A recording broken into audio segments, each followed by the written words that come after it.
Clip number 1339۔ اس clip میں آپ قرآن پاک کی سورہ مومن کی آیت نمبر 23 سے 25 تک کی تلاوت، ترجمہ اور تفسیر قرآن صراط الجنان سماعت فرمائیں گے۔ بسم اللہ الرحمن الرحیم۔ ترجمہ، اللہ کے نام سے شروع جو نہایت مہربان رحمت والا ہے۔ وَلَقَدْ أَرْسَلْنَا مُوسَى بِآيَاتِنَا وَسُلْطَانٍ مُبِينٍ إِلَى فِرْعَوْنَ وَهَامَانَ وَقَارُونَ فَقَالُوا سَاحِرٌ كَذَّابٌ۔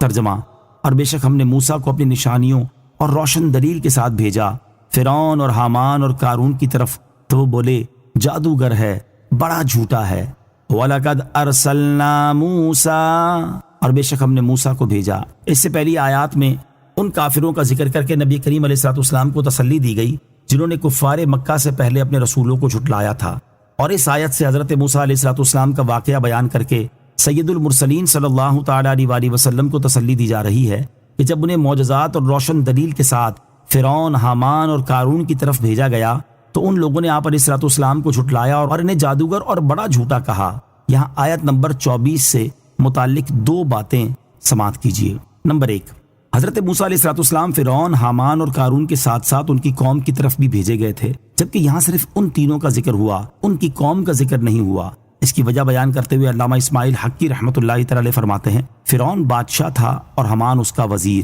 اور پوری قوم چونکہ بادشاہ اور وزیر کے تحت تصرف ہوتی ہے، اور اس زمانے میں لوگ اپنے بادشاہ کے دین پر ہوا کرتے تھے، اس لیے یہاں قوم کی بجائے فرعون اور حامان کا ذکر کیا گیا۔ اور قارون چونکہ اپنے مال اور خزانوں کی کثرت کے اعتبار سے بادشاہ کی طرح تھا، اور اس میں کوئی شک نہیں کہ حضرت موسیٰ علیہ السلام کو فرعون اور حامان کی طرف بھیجنے کے بعد قارون کی طرف بھیجا گیا تھا، کیونکہ قارون حضرت موسیٰ علیہ السلام کے چچا کا بیٹا تھا، شروع میں مومن تھا، بنی اسرائیل میں سب سے زیادہ تورات کا حافظ تھا، پھر مال و دولت کی وجہ سے اس کا حال بدل گیا اور سامری کی طرح منافق ہو گیا، تو یہ کفر اور ہلاکت میں فرعون اور حامان کے ساتھ لاحق ہو گیا، اس لیے یہاں اس کا ذکر فرعون اور حامان کے ساتھ کیا گیا۔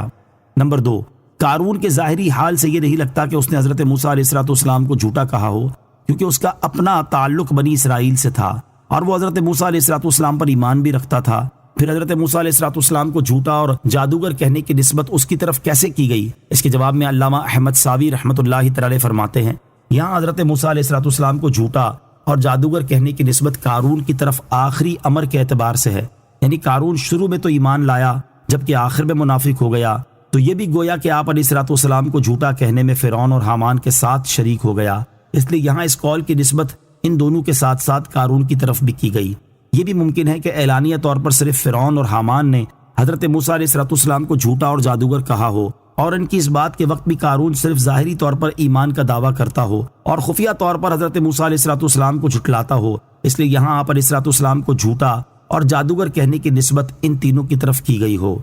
فَلَمَّا جَاءَهُم بِالْحَقِّ مِنْ عِنْدِنَا قَالُوا اقْتُلُوا أَبْنَاءَ الَّذِينَ آمَنُوا مَعَهُ وَاسْتَحْيُوا نِسَاءَهُمْ وَمَا كَيْدُ الْكَافِرِينَ إِلَّا فِي ضَلَالٍ۔ ترجمہ، پھر جب وہ ان کے پاس ہماری طرف سے حق لایا تو انہوں نے کہا اس کے ساتھ ایمان لانے والوں کے بیٹوں کو قتل کر دو اور ان کی عورتوں کو زندہ رکھو، اور کافروں کا مکر و فریب تو گمراہی میں ہی ہے۔ فَلَمَّا جَاءَهُم بِالْحَقِّ مِنْ عِنْدِنَا،